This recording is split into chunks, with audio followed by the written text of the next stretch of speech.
Hello, this is Kelsey Moser, and I'm at the Yahoo Esports studio. Today I'm going to talk to you about Flame and Immortals' recent acquisition. When it was announced that Immortals would be acquiring Flame, this spawned a lot of speculation, a lot of debate. Historically, there has been some discussion about whether or not Flame is a good teammate, whether or not he's arrogant.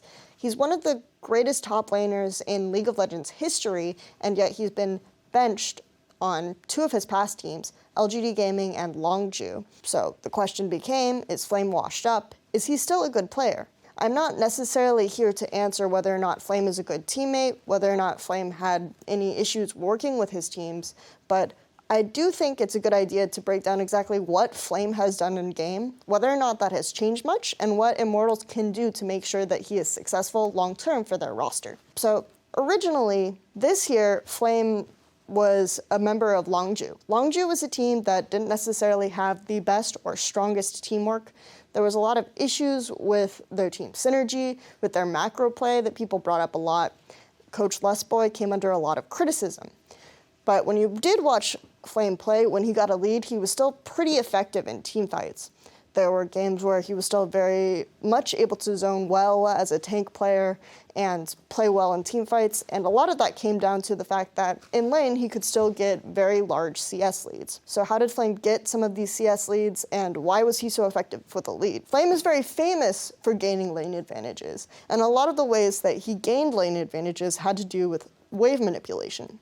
CJ and his Blaze became one of the first teams to become famous for wave manipulation or using the flow of the minion wave to get massive leads in macro play, and in particular around their top laner Flame. And this was when Flame used to freeze a lot, which is something that he became very well known for, is his ability to hold the minion wave just outside the turret, where he would go ahead and either catch the minion wave and focus the minion fire on a single one of his creeps so that the enemy wave would stay in one place and he could just hit the minions and continue to accumulate the lead over the enemy top laner. Once he would have these leads, he could be extremely effective in team fights and pressure really hard and do very well. However, part of the problems with the strategy is that it made him a very easy target for the opponents. Famously, in the final in 2013 between Ho-jong and CJ and his Blaze, MVP Ho-jong focused Flame really hard in dives and by constantly going bottom to set Flame behind and prevent him from getting these large leads with his strategy. There were other ways to counter Flame strategy in this year as macro play developed. In particular, when we look at the way that lane swaps worked in 2016 early on, if you would take away the first two turrets in each lane, so the tier 1 turret in the top lane and the tier 1 turret in the bottom lane, that meant that the lanes were really long. So in order to get the minions, if you weren't extremely coordinated, you would either have to freeze at the tier 2 turret, which ceded a lot of map control on one side of the map, or push out very aggressively, which would require a lot of warding, a lot of coordination and communication among the team. Of course, this kind of thing happened on Longju, where Flame still tried to freeze waves, and he was punished for this type of strategy. Not necessarily for freezing, but maybe by adapting a little bit, by pushing out the minion wave. And in many cases, for a player like Flame to get a lot of minions, he would have to push out. But since Longju didn't have the best coordination or vision control, oftentimes he would push out a lot solo and get caught out, or there just wouldn't be an ability for Longju to come together and close out any games with any leads on any players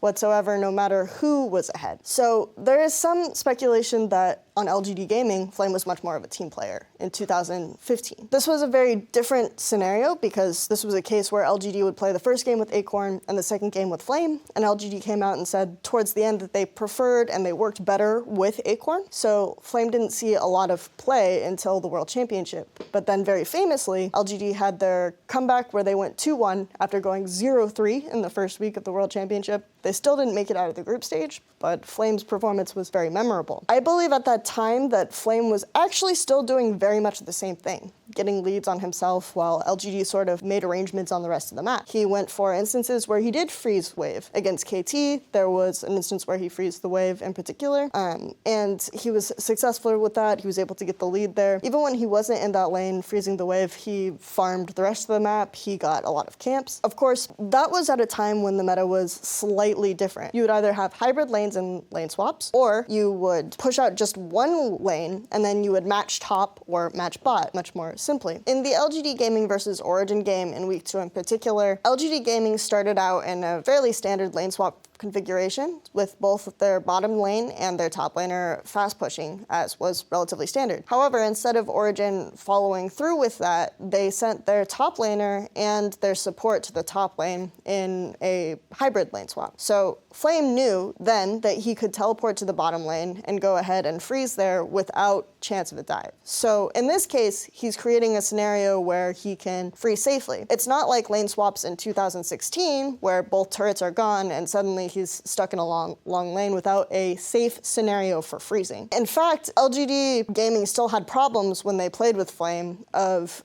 getting camped or falling prey to similar issues where people would target Flame when he was attempting to freeze a lane or get minions on himself. In a very early instance where Flame played with them against Edward Gaming, there was a very hard camp on the bottom side of the map after PYL left the lane in a standard lane configuration, and Flame got camped a lot. And this wasn't something that was atypical for LGD a lot. So when you saw Flame play with LGD, it wasn't necessarily that he was a better team player, it was just that in China, for example, there were fewer lane swaps, and you also had fewer instances where the lane swap completely cleared the early turrets on the map, and so it allowed for scenarios or gaps in time where Flame could just continue to freeze and do the type of strategy that he was perhaps known for. He also more famously became known for being able to play tanks well and opening his champion pool a little bit more, since in the past he was criticized a little bit for having very aggressive or very carry-oriented champions specifically. Since Flame has already played a few games with Immortals at IEM Gyeonggi, we can go ahead and look at the footage and see if he's still exhibiting some of the same trends and tendencies and how Immortals have adapted.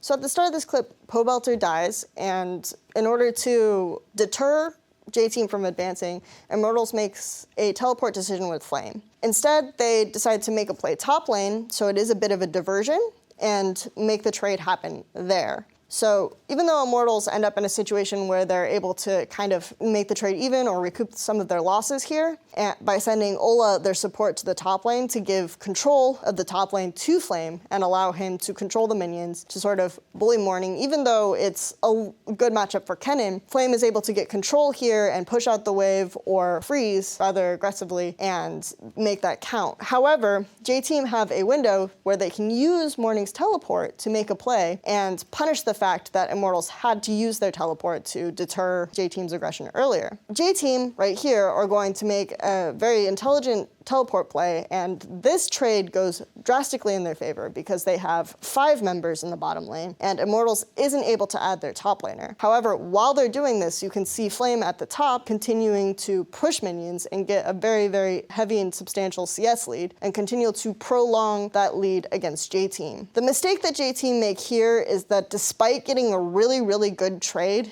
and being able to make this dive really effective, they don't really do anything with this lead. So meanwhile, Immortals, throughout the course of the game, they allow Flame to keep pushing, he gets the turret, they end up transitioning for dragons, they use the really, really strong Poppy in team fights, and J-Team just kind of lacklusterly don't do anything with their bottom advantage at all. This is something that's a little bit worrisome for Immortals going forward, because it means that they were able to get this huge lead on Flame and pressure it effectively, which is great. But since J-Team didn't pressure a lead or any advantages that they got on the other side of the map, it felt a little free. So if they're going to tunnel vision on Flame, he's still open for things like counterplays that even J-Team did, despite the fact that they have been fairly lackluster in terms of proactive playmaking throughout IEM Gyeonggi, not just against Immortals. It's a problem that they're going to have to adjust to because I feel like Flame hasn't changed from 2013. He's still a player who wants to do some of the same things. It was effective in LGD because of the way that lane swaps were, because of fewer lane swaps. And it wasn't really effective last year because there were so many lane swaps that completely eliminated the first ring of turrets. However, since Riot Games have enforced a meta without lane swaps so far, this could be a very good opportunity for Flame to do well, actually. This could be another year of Flame, but Immortals are still going to have to be able to consistently find a way to convert the leads that Flames gets and his ability to either freeze the wave or push out or get control of the wave in some way into team fights, into plays in the bottom lane with teleports, into dragon fights, into things like this, which they might not be able to do as consistently. So it's really going to matter how well they can make this top lane lead count. Because a lot of teams, for example, Team Liquid, will be playing around bot lane a lot, and other teams will have more threats. So this is something that Immortals are going to have to look at and decide whether or not this will be the year of the Immortal Flame or the Immortal Flop. For more of my discussion on Immortals, NA LCS, or other leagues, you can check out Yahoo Esports and look for more of my content.